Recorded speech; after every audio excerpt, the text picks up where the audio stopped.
Hi යාළුවනි, ඔන්න මං අද වීඩියෝ එකක් ගෙනල්ලා තියෙන්නේ ඔයා කොහොමද WhatsApp එකට ලොග් එකක් දාන්නේ කියලා.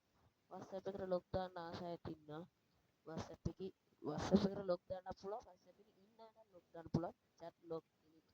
අපි යන් ඒක බලන්න. ඔයා මේ වීඩියෝ එක subscribe කරන්න, like කරන්න, නිකන් තියෙන බටන් එක ඔබලා දාන්න. අපි යන් WhatsApp එකට.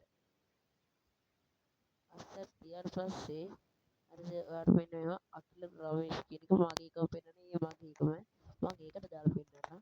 දැන් අපි chat log මෙහෙම යන්න එයාගේ මේකට. ඊට පස්සේ මෙන්න මේ උඩ තියෙන එකට ගියාට පස්සේ වෙන chat log කියන එකක් තියෙනවා. ඒක පැටර්න් දෙනවට පැටර්න් එකක් ඉන්නවා නාලක ෆෝන් එකේ පැටර්න් එක ෆෝන් එක. ඒක දාන්න. මම දාලා මගේ එක ඔන්න මං ගහවා ඊට පස්සේ මගේ එක ඔන්න උනා. හරිද?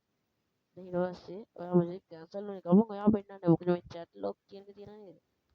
මෙන්න මේ chat log කියන එකේ තමයි ඔයා පෙන්නන්නේ. හරිද? දැන් මම දාලා තියෙන්නේ.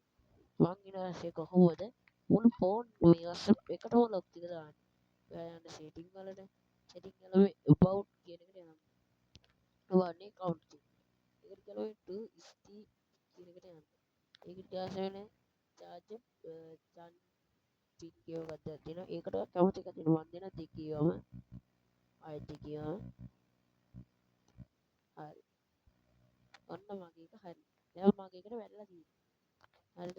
ඔන්න දැන් මම මේ වගේ කැන්සල් වෙනවා. ඔන්නම ලොක් එකක් කරලා. මේ ලොක් එක දෙන්න තමයි තියෙන්නේ. ඊට පස්සේ කාටවත් එක්ක ඔයාගේ ෆෝන් එකට යන්න බෑ. ඔන්න දැන් කැන්සල් වුණා කියක ඔන්න කැන්සල් වුණා. දැන් WhatsApp එකට යනවා. ඔන්න යන්න බෑ. මොකෝ කන් කට්ටිය දැන් මම WhatsApp එක ආයෙ අල්ලන්න නැහැ. ඔයාගේ පෞද්ගලික දේවල් මම එකට යන්න පුළුවන්. හරි මම මේක තවත් වීඩියෝයක් අරන් එන්නම්. ඒක බලන්න සබ්ස්ක්‍රයිබ් කරලා තියාගන්න.